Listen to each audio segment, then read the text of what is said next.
How's it going, everybody? Bryan Alvarez here on Wrestling Observer Live. We're here for the next 2 hours talking pro wrestling and mixed martial arts, joined as we are every week by Mike Sempervive of the Adam and Mike Big Audio Nightmare up at WrestlingObserver.com. 2 hours of pro wrestling and mixed martial arts. I had the weirdest dream last night, by the way.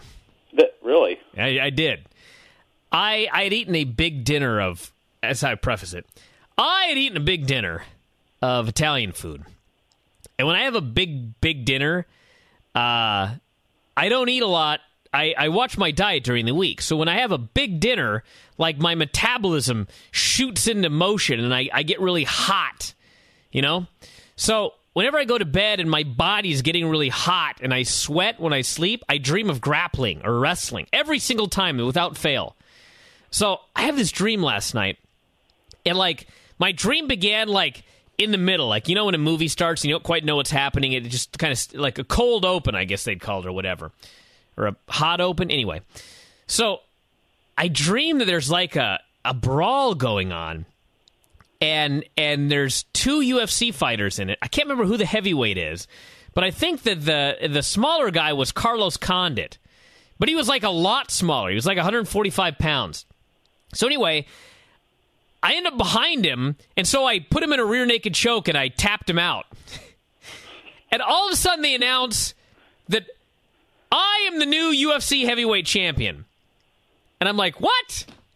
And they hand me the belt and everything like that, and the next thing I know, I'm in a hotel in Vegas, and I'm going to the press room like I do after every UFC, except now I'm going as the champion.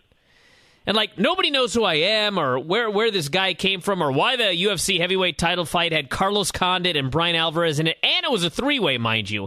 And apparently there were a bunch of people brawling. But regardless, forget that.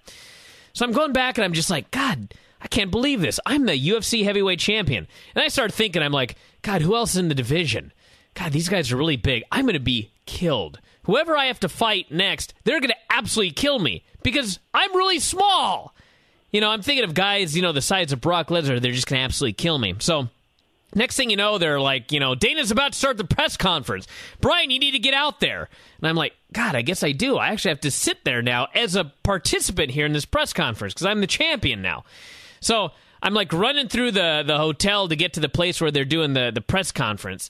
And I don't even know what hotel this is, but the press conference ends up being outside. And I just remember I'm walking down the steps.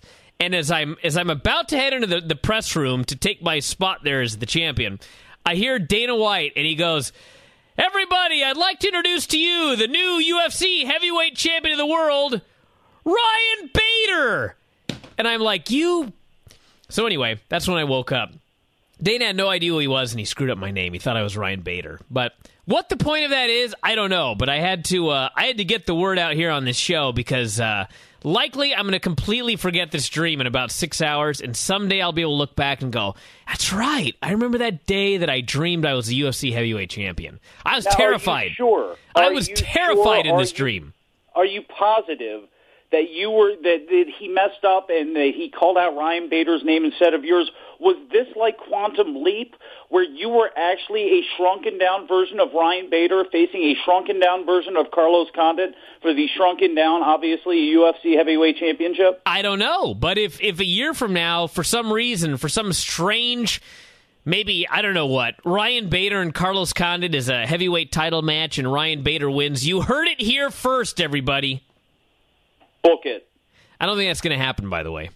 And I hope it really doesn't. No, by the way, on your way to the back, did you brush by Ariel Helwani interviewing The Undertaker, and did you menace at each other and mean mug? And then as you walked away, you could hear The Undertaker say, it's personal? No, but I seem to remember Todd was there, and he was calmly explaining how, I can't use the exact words he used, but I was in big trouble as the heavyweight champion. That's what he was telling me. See, that sounds like something Todd would say. Todd Martin always putting you down. Well, he wasn't putting me down. He was explaining the facts. Yeah, but he was doubting you. I mean, you beat Carlos Condit. Yeah, by luck. I snuck up from behind when he wasn't looking. That's maybe how you slay all those heavyweights. I mean, look, Stefan Struve is always, the great part about him is he always looks great getting knocked out if he's not knocking somebody out, and you never know, Brian. It's not all about the size of the dog in the fight. It's about the size of the fight in the dog. Is that what it is? Or the cat. What does this have to do with Randy Orton and Kane? Oh, I know what it was. Because I said when Randy Orton dreamed of his WrestleMania match, he didn't dream about having it with Kane. Probably didn't. He probably also did not ever dream about it being with Carlos Condit. Maybe he did. We'll be back in a moment, everybody. Wrestling Observer Live on the Sports Byline Broadcasting Network.